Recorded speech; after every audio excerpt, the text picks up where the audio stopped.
In this video, I'm going to show you how I mix and master this track.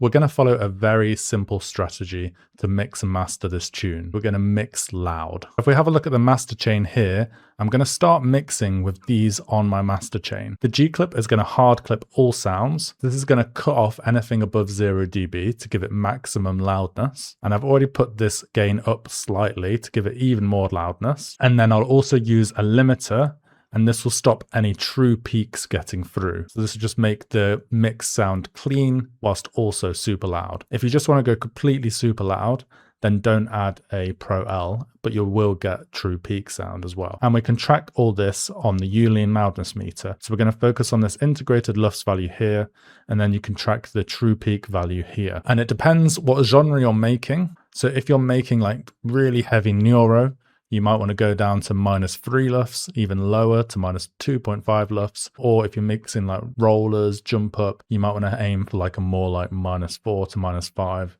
-6 and -7 can work as well. And then obviously as it gets lighter to like liquid, or you want more dynamic jungle, for example, then anywhere from like -7 to -10 can work as well. And Spotify does normalize all sounds to -14 anyway. So now we've got the master channel sorted, we need to go through and individually mix each track. And the main thing you need to focus on is clipping transient sounds and limiting tonal sounds. And you'll see what I mean as I go through and mix each individual element. So right now I've muted every single channel, and we're going to go through and unmute one channel at a time, and you'll see how loud it is and what plugins I've put on it. So this is a jump up track, so I'm going to aim for like -4 to -5 LUFS, something like that, with no true peaks. So first I'm going to introduce the kick drum. And let's have a look at it on here. So this is a project template. You can download this for free in the description down below. So let's listen to this kick drum. So you can see it's coming in at just around 0 dB. And what I've done is increase the volume on here to the max loudness, or you could normalize the sound on here instead if you wanted. And then you can put a G clip on. Remember, this is a transient sound, so it's a short and snappy sound. And then I've just boosted the gain on here to get it up to 0 dB, because the kick drum is going to be the loudest element of your track. Let's introduce the snap. So this is also on the drop. Let's see how loud this is coming in. So you can see here, it's coming in just a little bit quieter than the kick drum. And I've got a camel crusher on, giving it some more oomph. And then we've got it layered with a clap here. And these are grouped together. So these are both on snare channels, both going into the snare group. And you can see I've just turned it down on here by -0.5 dB, just so it's a little bit quieter than the kick drum. Now let's add in a hi-hat. So that's this hi-hat here. So you can see this is coming in very quiet, but we've layered it with another hi-hat. So let's add in this hi-hat here, this one here. And they're still very quiet. So these are both going into this hat group. But let's add in the next hi-hat. So this is the ride, this one here, and this should be a little bit louder because this one is sitting on its own. These are just layering the kick drum. But you can still see it's considerably quieter than the rest of the elements. You could make this louder if you wanted. You can see it coming in here.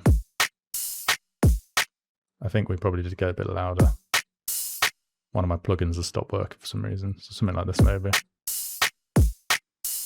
You just want it to be nice and balanced. Now let's add in this crash. So this crash is just on the first hit. This is very quiet as well. And you notice how everything's like flat along here. It's because I'm mostly changing the volume on here, just for gain staging purposes, because I'd rather change the volume before it comes into the mixer channel than change it on here after any plugins I've added has gone through it. It just keeps it organized and a bit cleaner. So then we've also got a ride that just comes in at one of the end of the sections, and this again. So that's pretty quiet as well. You can see there. We've got an EQ cutting out a lot of the low end on that. And then we've got some tops that come in here, just to give some groove in the second section of the drop, so after 16 bars.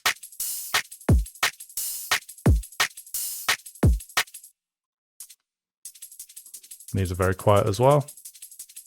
Literally barely any effects.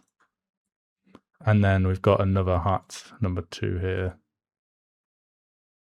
which is just here. And this comes in every now and then.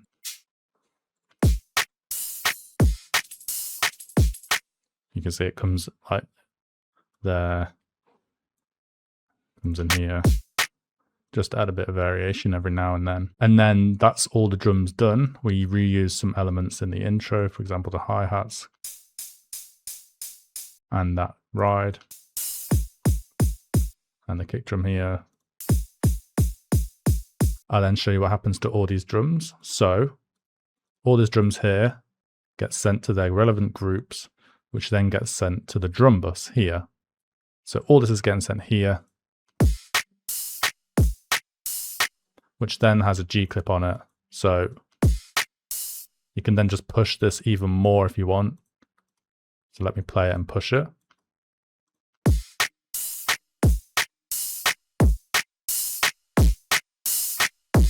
Until eventually it's clipping like mad, but we can just go somewhere like here. But obviously the louder you make it, the more loud the overall mix is going to get. And then on top of that, I've also got some parallel compression. So you see at the bottom here, this is going into parallel compression. And if you look in the top left, it's going at 39%. And parallel distortion is going at 32%. So on here, we've just got a fruity compressor. And this is just on these settings. And then we've also got a fruity fast distortion on these settings. And that's just giving parallel compression, parallel distortion, which is basically adding another layer of drums on top of these ones. So without them, it sounds like this. And then with them, and that's just making them sound a bit more aggressive, a bit more in your face, and making them louder at the same time. These all then get sent to the master channel, where we've already got this G clip on here and Pro L2 on here. So we're already mixing into them. So we know there's no distortion, anything going on like that, which is why it's so essential to set this up at the start. And just alone, these drums are already getting minus 7.8 LUFS. And I might turn that hi-hat down a little bit. I think I turned it back up too much. So maybe just turn it down slightly.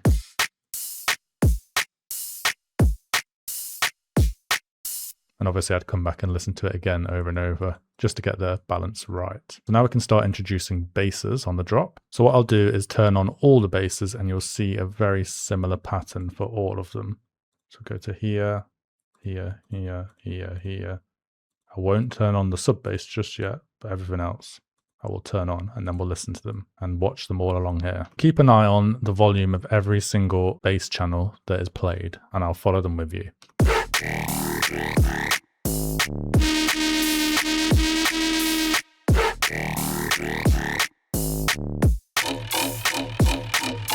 So what do you notice? They all go to 0 dB on here. And that's because every single bass I'm pushing just above 0 dB with limiters, because these are now tonal sounds that we mentioned earlier. So they are like long tonal sounds where you can hear the key in them. You can hear what note they're playing. This track is in D sharp minor. And what that's doing is pushing all the volumes to pretty much the same level with a little bit of gain reduction on these. So I'll show you what the gain reduction is doing for the first bass, for example.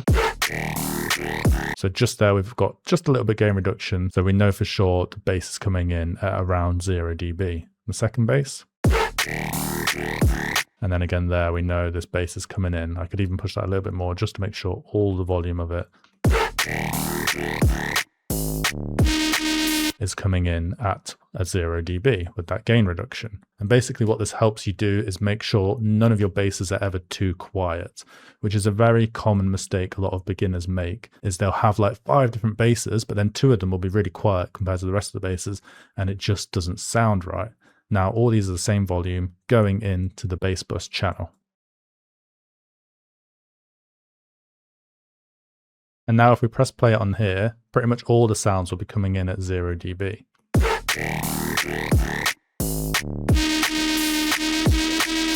The only one that wasn't was the 808. That's because we did a little bit of EQing. You'll see on here, there's an EQ cutting out the low end, and we've got a sub coming in, and 808s are very sub heavy, but it just worked. Layering the sub with the 808 worked in that situation, which we'll get onto next. So now let's introduce the sub bass, and we've just put it on a different channel here, so you can just see it on its own. You can put the sub bass into the same bass bus channel as well. Doesn't make too much difference. They're all going to end up at the master channel anyway.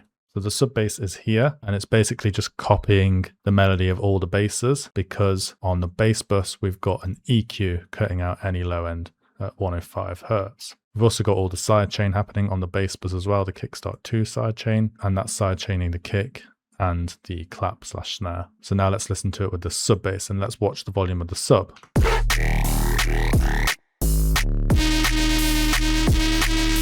So you can see the sub was coming in around about -6 dB. You can experiment with how loud you want the sub bass to be, but don't go any louder than, I'd say, -3 dB for the sub bass, because any louder than that, and it's just going to cause a bit of chaos in your mix. And it can also make the mix quieter for some reason. So let's listen to the LUFS for this track now.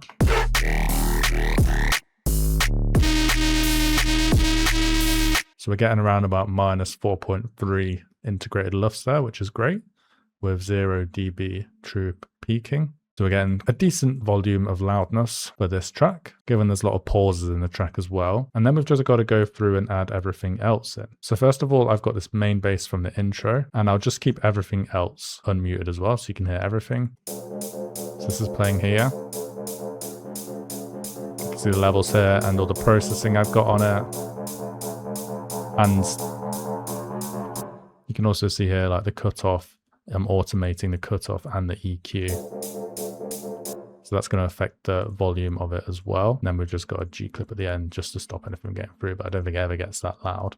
So that's not really doing anything. And then I've got all the different ambient sounds and vocal chop sounds and things like that to go through. So first let's add this Atmos in.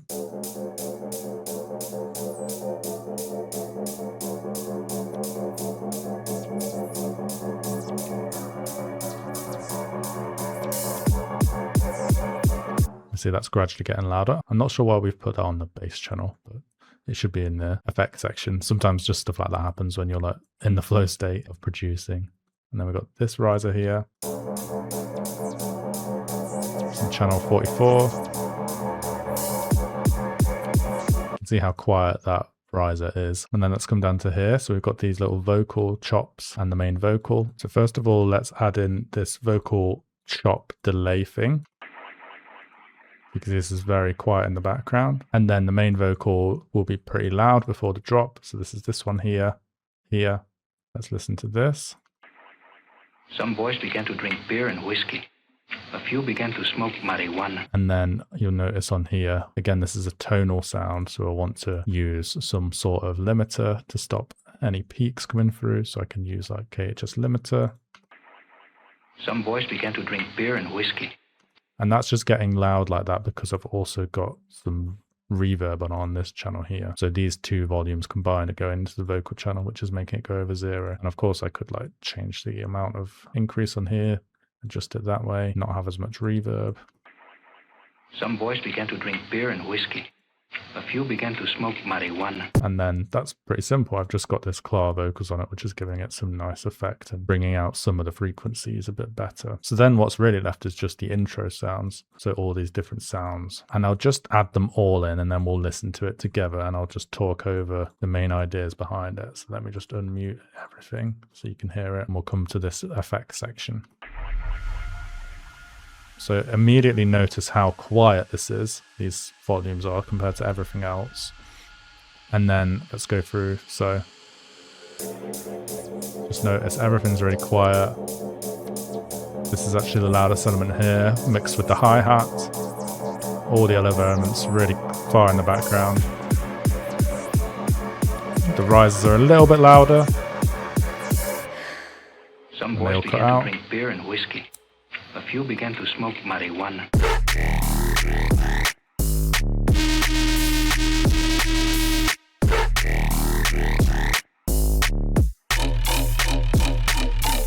Now you'll you'll notice everything else is super loud, slap you in the face. So a dark atmospheric intro that's not too loud, doesn't blow you away.